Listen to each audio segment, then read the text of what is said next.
Hi, my name is Ellie Lundy. I'm a senior trumpet performance major getting my bachelor's in music.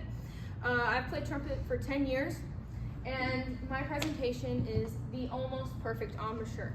The reason why I say the almost perfect embouchure is because I've been playing trumpet for 10 years and still have not perfected this, because practice makes perfect. Wrong! Get that idea out of your head immediately, because practice does not make perfect. Nothing is perfect. Everything is improved. Everything can be improved, and that's what we do in the practice room every single day, is try to run to perfection, but instead we just get improvement.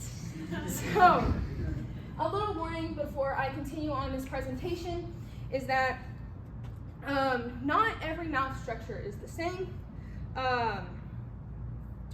So God has created us all differently. Our jaw structure is different. Our muscular structure is different. So most research in the performance world is used to be through trial and error what works for you. So for example, my stand partner's right here. How I warm up is completely different how she warms up, because what works for me, works for me. What works for her, works for her. We both went through trials and errors, and that's what works for us. Some things in this PowerPoint may work for brass players, some not.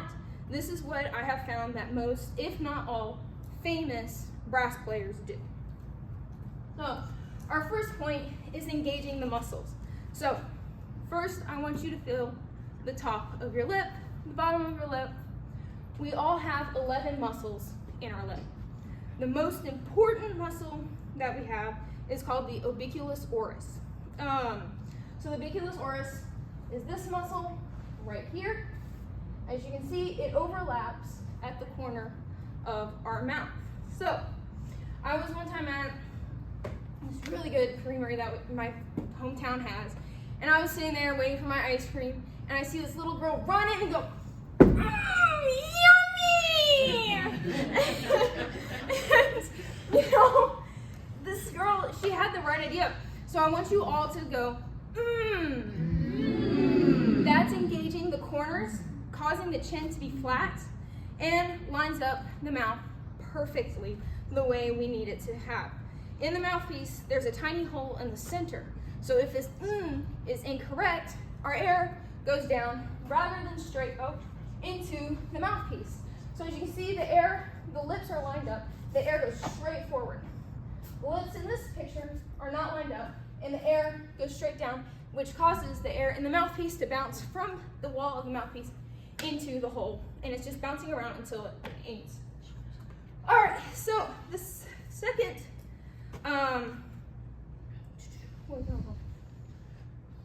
so a common misconception is the corners move throughout the range of the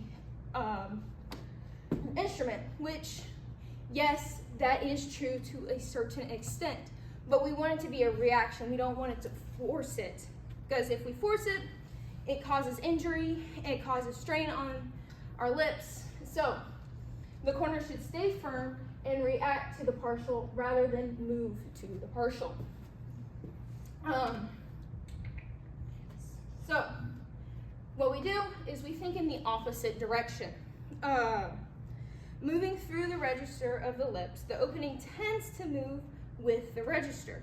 Doing this causes the range of the instrument to be very limited. So, I am going into grad school in the fall at University of Kentucky. The trumpet instructor there is Dr. Jason Doble, and he has this little lip camera, and it's a mouthpiece with a camera inside of it that you can see the issues of what is happening inside your mouthpiece. So, the first video I'm going to show is as the student goes up in the register, the mouth will travel up, and you'll see what happens in that register, what happens in there.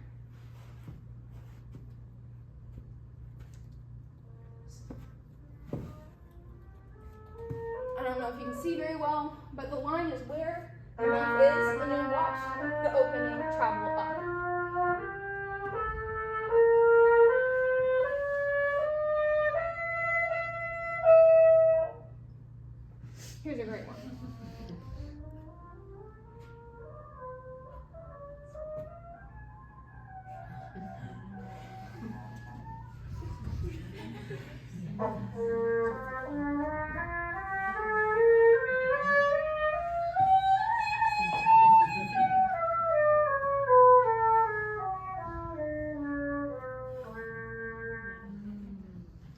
So, the next, so to avoid this, what common brass players do is that we think in the opposite direction. So if we're going up in the passage, we start thinking down, so our embouchure will go down.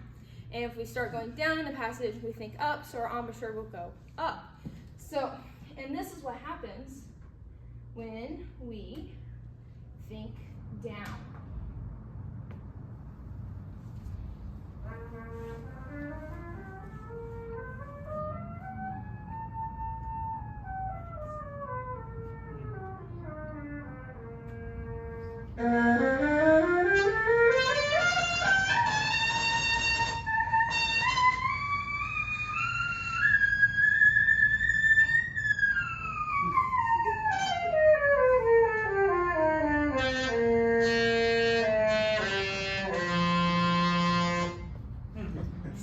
The reason why this happens is because our top lip is weaker than our bottom lip.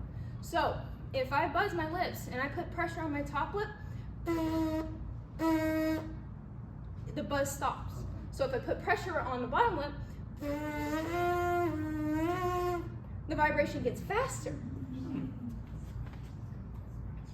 So, aperture. See, scientists aren't the only ones with cool words. We have this cool word called an aperture, which is the opening of the embouchure that the air goes through. So I'm gonna have everybody say, that's the aperture that you're using. Yes, so in order to have a good sound, the aperture must be centered. There are exceptions to this rule. So when middle schools, normally when people start playing trumpet, but that's also when we start getting braces. So if we start without braces on, we have the correct embouchure, we're building it, but when we get the braces on, it starts hurting. So our brain starts subconsciously moving over to the side and things get messed up. But there are some exceptions with some people. The common one is Dr. Ryan Gardner at University of Colorado Boulder. He plays all the way on the side here, but he sounds wonderful. He's one of the top trumpet professors in the world. So the aperture grows when going lower and shrinks when going higher. It's kind of like a violin string. So when the finger's all the way over here, the string's lower. When the string's all the way up, it's higher. So a trumpet excerpt that I'm going to be playing is called the Petrushka Ballerina Dance, and this is how it goes.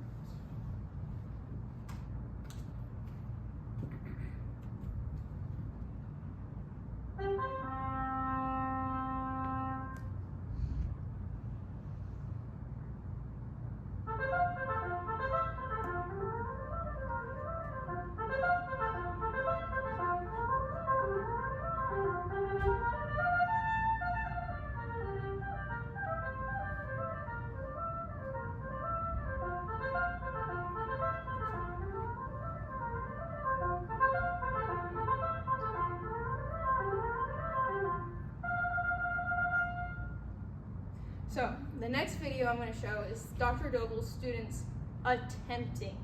As you can see, it uses the whole range of the trumpet of the instrument. So here we go, the attempts. And you can watch the aperture move up and down, and you can tell which one's thinking about the opposite direction and which one's not.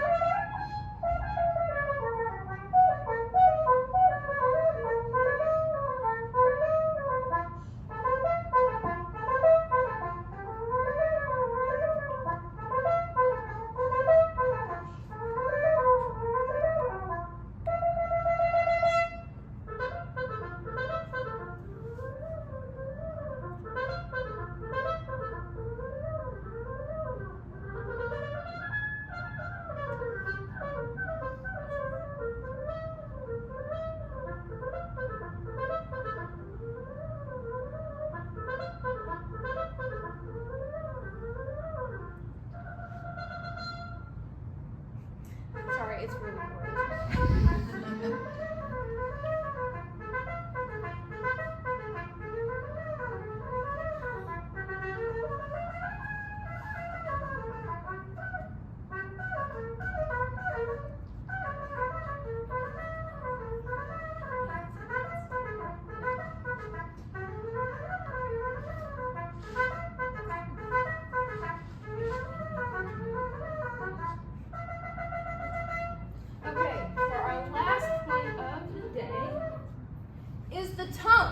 the tongue is the biggest muscle, well, not the biggest, the strongest muscle in the body.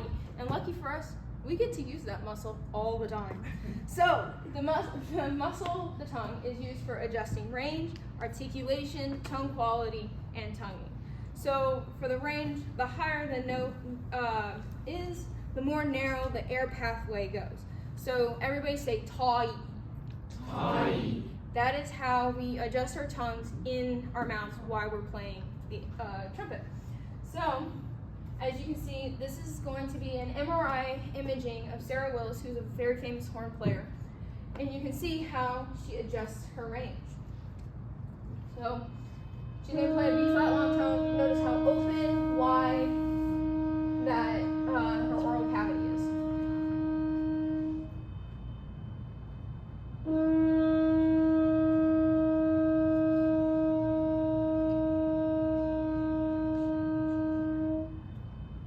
So now we're going to play an F long tone. See how narrow the air pathway is. And that's all used by the tongue. So, next we have articulation. Our tongue is used to separate the air. A common technique book we use is called the Arbin's book. It's by Jean Arbin.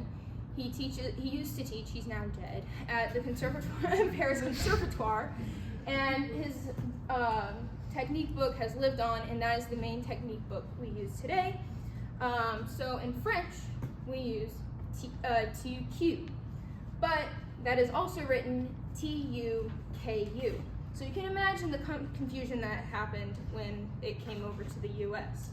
We took it as tu-ku. Well, brass instruments are just an amplifier of what's happening inside our mouth. So if it sounds harsh, it's going to come out harsh. So our new school of thought that has happened in the past 10, 20 years has been reverted back to tu-ku. So again, Sarah Willis is going to show us how she tongues with this MRI imaging.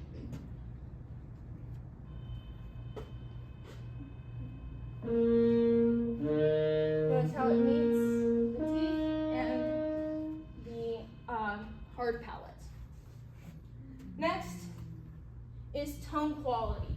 This is needed to be nice and open. Everybody say aw. Aww. That's what it feels like inside our mouths when we're playing. Along with this is tuning. So the tongue adjusts itself to compensate for the lack of air support. And this is something that I found out while watching the MRIs happening. Nobody ever mentions this. So as we're breathing out, of course, air quality is going to get lower. So our tongue subconsciously raises up as we play. So as you can see,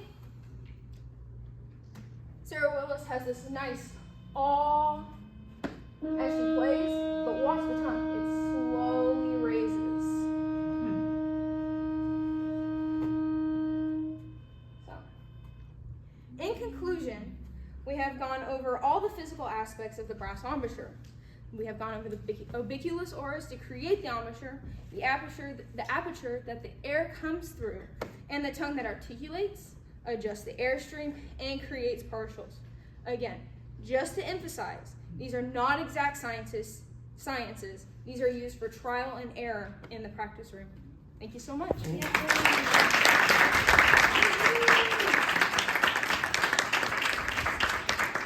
believe we have time for questions. Maybe one. Okay, any questions? Yes, Thomas. And I thought it was really interesting to see how the position of the lips raising affected the tone. Have you noticed that when you first started learning, comparing that to where you are now, have you noticed that lip position can affect the tone or how the instrument pitches? Absolutely. So a common introduction to brass playing is smile as you go up. So it would cause the lips to grow tighter, but that causes the range to be limited as well. Yeah. Any more questions, or are we done? I think it's your turn. Yes. Okay. Thank you so much.